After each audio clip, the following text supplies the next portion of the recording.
اللہ کے کچھ بندے ایسے ہیں جو اللہ سے کیا ہوا وعدہ پورا کر کے دکھاتے ہیں. ساری دنیا ایک طرف، فرمان مصطفیٰ ایک طرف.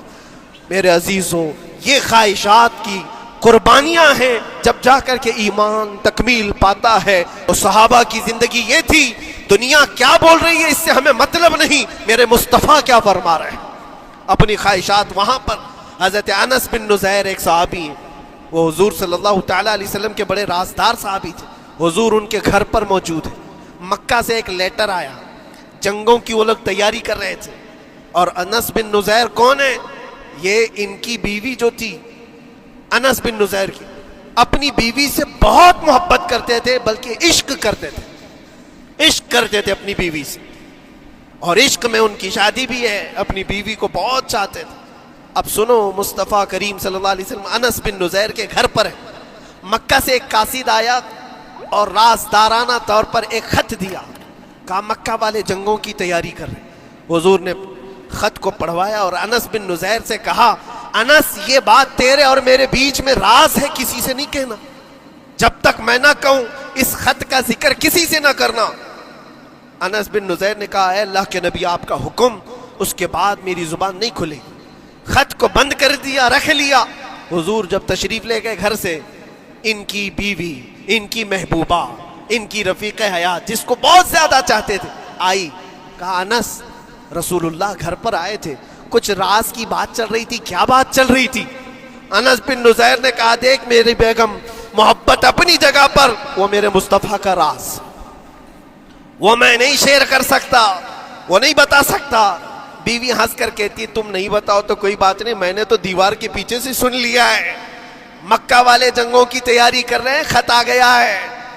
انس بن نزیر نے اپنی بیوی سے اتنی بات سنی، سیدھے جا کر کے گلا پکڑ لیا، گردن کو دبوچ دیا اور کہا، اس وقت تک میں تیری گردن نہیں چھوڑوں گا جب تک میرے مصطفیٰ کا فرمان نہ آ جائے.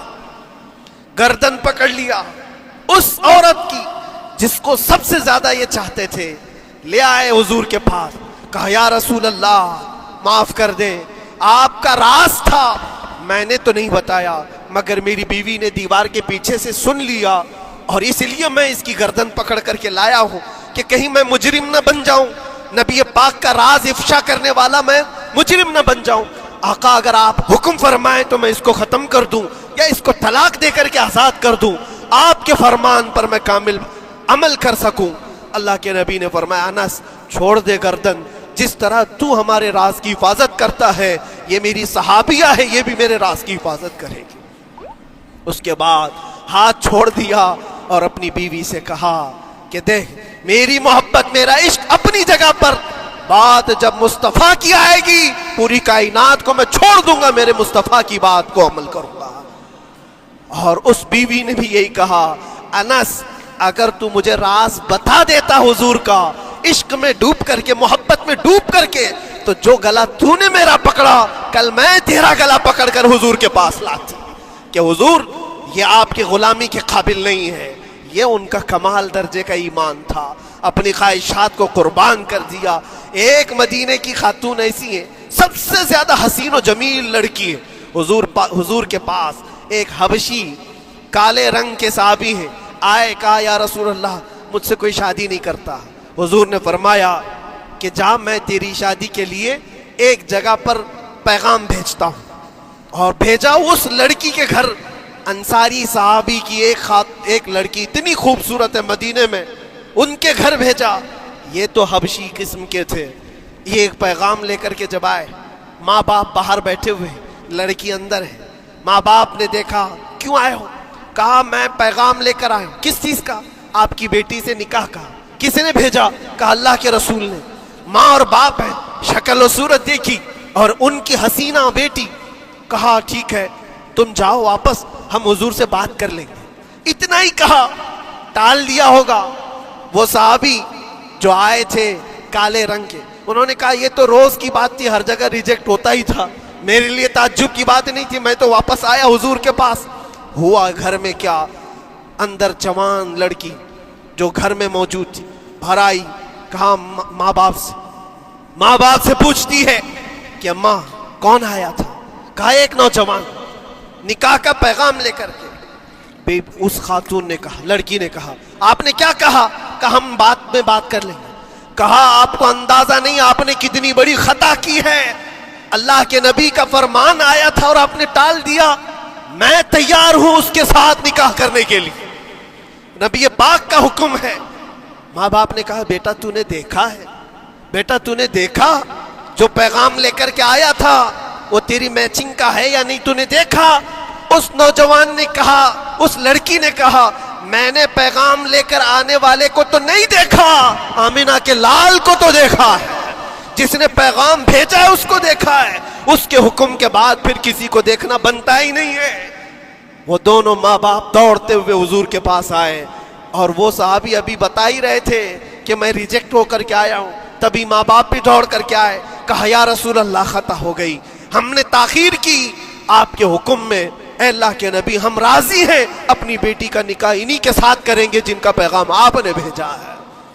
کیا اپنی خواہشات کو حضور کے قدموں میں لا کر قربان نہیں کیا؟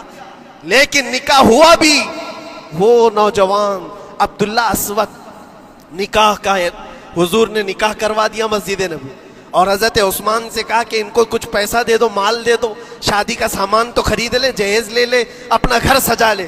ان کو صحابہ نے پیسے دیے، غریب تھے، میں بازار میں جا کر اپنی شادی کا سامان خرید رہے تھے، شام کے وقت اعلان ہو گیا مشرکین مکہ نے مدینے پر حملہ کیا ہے، اللہ کے نبی جہاد میں نکل رہے ہیں۔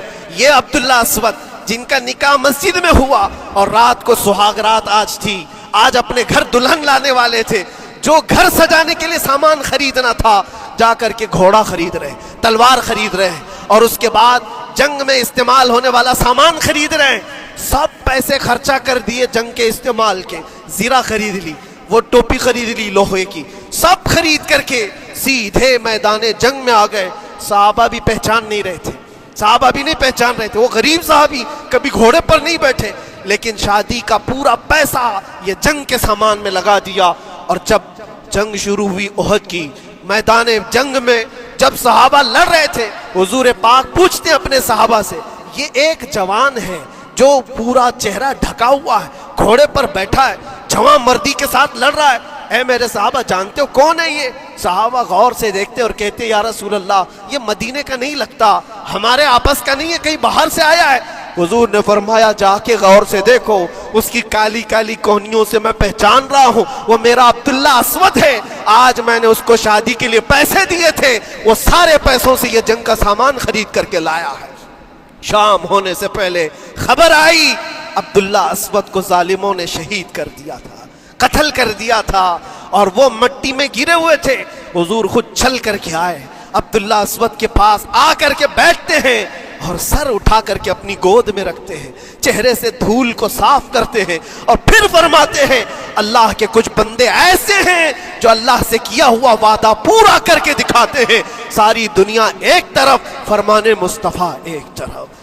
میرے عزیزوں، یہ خواہشات کی قربانیاں ہیں، جب جا کر کے ایمان تکمیل پاتا ہے۔